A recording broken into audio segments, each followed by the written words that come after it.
Hi guys, so welcome back to my YouTube channel. My name is Suleiman. So inshallah a wannan video like maybe zan nuna muku step by step yanda ku fara samun kuɗi da cryptocurrency, like yanda ku fara mining in Bitcoin for free. So for now idan kana amfani da smartphone ɗinka ko laptop, definitely za ka fara mining in cryptocurrency. So yanda shekarun baya like wannan hanya an fi more than 10 years ana amfani da wannan hanya ana samun Bitcoin. Wanda da ba a siyan Bitcoin, yanzu ne aka fara siyan Bitcoin. Like wannan way inda nuna muku an kai more than 10 years ana amfani da shi, and then ana samun kuɗi da crypto da Bitcoin. So for now kai ma idan kana so ka fara samun kuɗi, like kawai ka tsaya kallon bidiyon nan from A to Z. Like make sure to subscribe to my YouTube channel and then kai turn off notification button. And then idan naga bidiyon nan maybe ya kai like 500 likes, definitely a next video like maybe zan nuna muku step by step yanda ku fara samun kuɗi da cryptocurrency. For now bara mu shiga ba tare da ɓata lokaci ba. Don't forget to subscribe to the channel. Kuke gani like maybe a title din bidiyon nan like yanzu zan nuna muku yanda ku fara mining cryptocurrency. Ina nufin yanda ku fara samun kuɗi da cryptocurrency.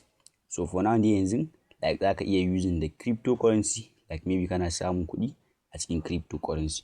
So idan kuka duba daga nan like maybe zaka je for now zaka je Play Store ɗinka ko kuma App Store ka je kai downloading wannan application ɗin mai suna CryptoTab.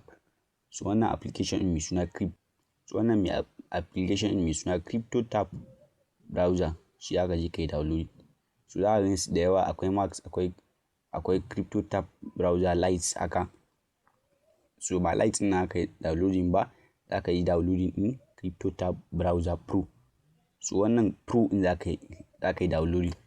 So idan kuka duba daga nan like maybe ya kuga like irin kuɗaɗen da ake samu, like idan kuka duba wannan like kuɗin shi za ku gani irin yanda ku yi amfani da browser ne wannan, za ka iya using da shi kamar Chrome haka da dai sauransu.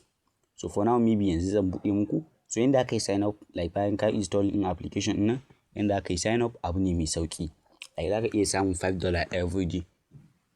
So yanda after ka yi login into this application like maybe kawai za ka jira ya buɗe ma ne. So normally na gaya muku za ka iya using da shi like maybe ka samu kuɗi sosai. And then idan kai scrolling daga ƙasa like maybe za ka ga start mining now, like maybe za ka ga irin features ɗin da suke da shi, like da kuma irin abubuwan da ake faɗa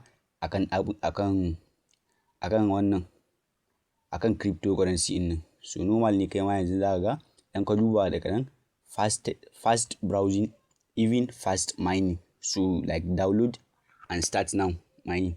So idan kawai click link ɗin da ke ƙasan description ɗin nan, definitely zai kai ku into this website ne, like maybe zai directing ɗinku zuwa kan affiliate program ɗin. So za ka je kai downloading in CryptoTab browser Pro ba wannan ba. So like da dai ina tunanin ana siyan application ɗin nan ne, amma yanzu like ba siya ake yi ba. So yanzu dai za ka iya yin adding, idan kana so maybe za ka iya yin adding speed, ka gane. So every like maybe za ka shigo maybe daga nan za ka yi clicking in activate, inda aka sa activate ɗin nan, like maybe inda aka sa activate ɗin nan, gane like nan wajen. So every maybe za ka shigo za ka yi clicking in wannan activate ɗin. So idan kai clicking in activate ɗin nan maybe zai nuna ma waje kamar haka, kai clicking in verify. So after kai clicking in verify like sai kai clicking in done. So already yanzu wannan application ne ya fara ma mining. So idan kuka duba daga nan za ka iya withdrawal ɗin kuɗinka idan ya kai limit withdrawal. So wannan like direct dollar za ka dinga mining, BTC za ka dinga mining. So and then za ka iya boosting in mining ɗinka, like maybe za ka iya boosting idan kai clicking in nan, like maybe za ka yi boosting in mining ɗinka. So like idan ka add cloud, idan kana so maybe za ka yi adding in cloud. And fast with cloud booster, free base speed is active, get full speed and maximize your earning with cloud. So like free application ɗin yana aiki, amma idan ka sa mai cloud, ka gani like kai upgrading in mining ɗinka like ya fi aiki ne, kun gani. So wannan shine kawai. So idan kai clicking daga nan like za ka ga wannan bai wuce like 70%, like za ka ga 8,286. So like and then idan kana so maybe za ka iya ragewa, idan kana so like za ka iya barin shi a 10, like za ka iya investing in cloud ɗinka maybe a 1,194.83 cents, like maybe idan kana so ka bar shi a 10, and then idan kana so ka bar shi a 20 maybe za ka ga bai wuce 2000. So idan kana da kuɗi kuma za ka iya kai shi ƙarshe like 400 cloud. So idan kana so like maybe za ka iya kai shi ƙarshe, idan kuka duba ku ga 47,406 naira. So idan kana so za ka iya kai shi zuwa limit din nan, kun gane? Idan kuna so za ka iya kai shi zuwa limit din nan. So amma normal ne zan baka shawara ka fara da kaɗan, maybe ka fara daga 50 haka, maybe 5,000. Idan baka da kuɗi da yawa kuma maybe ka fara daga 30 haka. Idan baka da kuɗi da yawa like ka fara daga 20. Idan baka da kuɗi ka fara daga 10 like 1,000. So kullum ka je ka shiga, and then za ka iya connecting in multiple device. Za ka iya connecting in multiple device ka dinga mining ɗinka. So za ka iya connecting in device tun daga kan 2 har 5 haka za ka iya connecting in device ɗinka idan kai adding in cloud ɗin nan kenan. So duk wani mining da kai like maybe like duka sauran wayoyin za su samu, ka gane? Like za ka iya siyan hardware miner ko kuma software miner, so ka dinga mining. So guys, ina fatan by now like maybe ka san yadda ka fara samun more than $5 every single day. And daga nan idan kuɗinka ya kai na withdrawal za ka yi connecting in wallet ɗinka, like maybe za ka yi connecting in wallet ɗinka ka je ka fara yin withdrawal. So idan ka duba ban daɗe da buɗe wannan application ɗin ba, and then idan kana so like maybe kai ma za ka ga like idan ka duba za ka ga no withdrawal yet. So ban daɗe da buɗe application ɗin nan ba. Idan ka duba yanzu ina muku bidiyon nan like 12 da minti 33.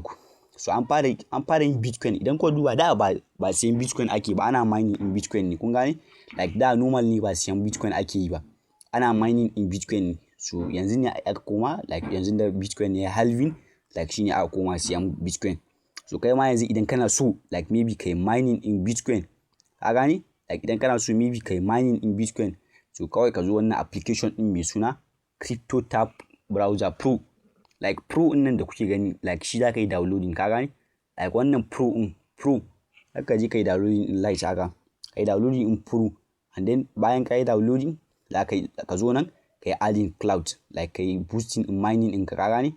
And then idan kana so like baka da kuɗi like za ka iya yin sharing it to your friends, like maybe kai sharing it to your friends, kun gane? Like kai sharing it. So zan ajiye muku link wannan mining app ɗin a ƙasan bidiyon nan.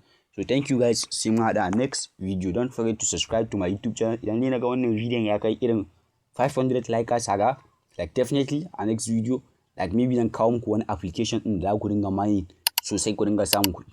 So guys, don't forget to subscribe to my YouTube channel and then turn off notification button.